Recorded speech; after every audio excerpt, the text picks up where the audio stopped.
Shark tank India season 5 चालू झाला आणि हा one of the rarest television show आहे इंडियातला, ज्याची इंडियन ऑडियन्सला खरंच गरज आहे. शार्क टँक इंडिया चालू झाल्यापासून इंडियामध्ये लोकांना बिझनेसमधल्या बऱ्याच टेक्निकल गोष्टींचं चांगलं नॉलेज यायला सुरुवात झाली. आणि यामध्ये एक गोष्ट अशी जी खूप जास्त प्रमोट झाली ती म्हणजे प्रायव्हेट लिमिटेड कंपनी. कारण आता सगळ्यांना हे कळालं आहे की जर मोठा ब्रँड बनवायचा आहे, टीम वाढवायची आहे, इंटरनॅशनल लेवलला जाऊन बिझनेस करायचा आहे, शार्क टँकसारखंच लोकांकडून इन्व्हेस्टमेंट घ्यायची, तर एक गोष्ट खूप इम्पॉर्टंट आहे ती म्हणजे प्रायव्हेट लिमिटेड कंपनी. मागच्याच महिन्यात म्हणजे डिसेंबर 2025मध्ये इंडियात 25,000 नवीन कंपन्या ओपन झाल्यात आणि त्या सगळ्यात टॉपला महाराष्ट्र आहे नेहमीप्रमाणे. बट इथे एक महत्त्वाची गोष्ट जी मला तुम्हाला सांगायची की एखादी नवीन बिझनेस आयडिया डोक्यात असेल तर लगेच कंपनी बनवण्याचा डिसिजन नका घेऊ. शक्यतो CA सोबत कन्सल्ट करा.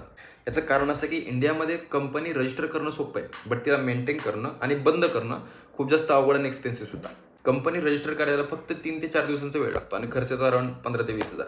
बट बंद करायला मिनिमम 2 ते 3 महिन्यांचा वेळ आणि खर्च येतो अराउंड 1,00,000 किंवा त्यापेक्षा जास्त पण येऊ शकतो. त्यामुळे आपली बिझनेस आयडिया जर अजून R&D स्टेजला असेल, आपला प्रोडक्ट किंवा सर्व्हिस याचं मार्केट फिट अजून व्यवस्थित समजलं नसेल तर कंपनी बनवायची घाई करू नका. कारण बिझनेस स्टार्ट करायला प्रोप्रायटरशिप फर्म, पार्टनरशिप फर्म असे खूप इझी आणि खूप कमी खर्चिक असलेले ऑप्शनसुद्धा असतात. तुम्हाला याबद्दल अजून जास्त माहिती हवी असेल तर तुम्ही या नंबरला व्हॉट्सअपवरती कनेक्ट करू शकता.